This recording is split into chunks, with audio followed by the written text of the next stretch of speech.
Welcome to Growth Mindset Mastery. Our mission, to change your perspective on impossible to just very challenging. But we like challenges.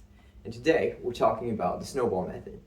Not to be confused with, no, we're not teaching you how to perfect your snowball fighting technique. Although that might be more fun than looking at your credit card statements.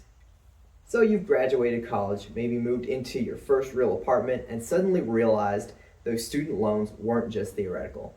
Add in a credit card or two, maybe a car payment, and suddenly the average American in their 20s has about $27,000 in debt. And yeah, some of your friends on Instagram are buying houses and taking European vacations, but trust me, they're either in massive debt or they have rich parents, possibly both. But today we're going to talk about a debt repayment strategy that actually works and doesn't require you to live on ramen for the next decade. The snowball method was popularized by financial guru Dave Ramsey, and it works on a principle we all understand: instant gratification. Instead of focusing on interest rates or complex math, the snowball method gives you psychological wins that keep you motivated. It's basically a financial equivalent of checking off items on your to-do list and feeling like a productivity hero. Step 1. List all of your debts from smallest balance to largest. Step 2, make minimum payments on everything. Step 3, put any extra money toward the smallest debt. And by extra money, I mean declining brunch invites, making coffee at home, selling extra clothes online, any way you can think of to round up extra cash.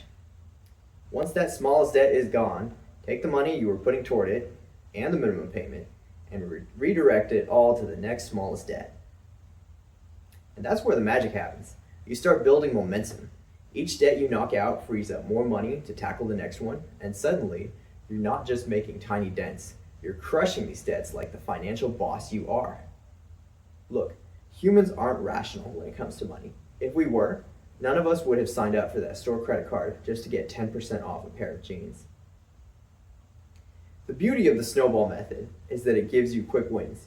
Paying off that $500 credit card might not make mathematical sense if you have a higher interest debt, but that feeling when you can cut up that card, that psychological win is powerful. It's like completing the first level of a video game. It makes you want to keep playing.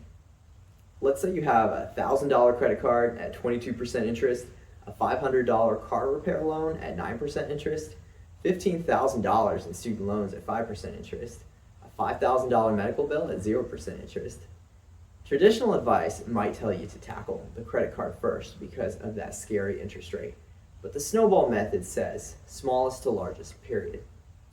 So you tackle them in this order: the car repair, the medical bill, and finally the student loans. Now you're wondering, where do I find extra money when I already feel broke? Great question. Here are some classic 20-something expenses you can cut. That subscription box you forgot you signed up for, the gym membership you use twice a month, the food delivery apps that charge you $7 to bring you a $9 burrito. And if cutting expenses isn't enough, there's always a side hustle route. Just please, for the love of financial stability, do not drain your emergency fund just to start a guaranteed successful dropshipping business that your cousin's roommate told you about. One of the most satisfying parts of the snowball method is watching your progress. Create a debt thermometer, a spreadsheet, or use an app, whatever helps you visualize those debts disappearing. Every time you eliminate a debt, celebrate. Not by spending money, obviously. Maybe your celebration is just doing a happy dance in your living room or telling your cat. Your cat does not care about your financial journey, but they'll pretend to listen. The hardest part of any debt payoff journey is staying motivated when it feels like it's taking forever. This is where having a visual reminder of why you're doing this helps. Maybe it's a photo of your dream vacation or just the word freedom written on your bathroom mirror. Remember, the goal isn't to never spend money again. The goal is to make intentional choices about your money instead of sending it all to Sally Mae and Capital One. So there you have it, the snowball method. It's not the only way to tackle debt, but it might be the most satisfying. Start small, build momentum, and before you know it, you'll be posting those I'm debt-free photos that make everyone wonder if you've won the lottery, got an inheritance, or finally figured out what the rest of us are missing. But you'll know the truth. It wasn't luck or windfall. It was you making intentional choices every single day armed with the right strategy and the right mindset. Thanks for watching. And remember, the best time to start your debt snowball was yesterday. The second best time is right now. Now go get those debts. Your future self will thank you.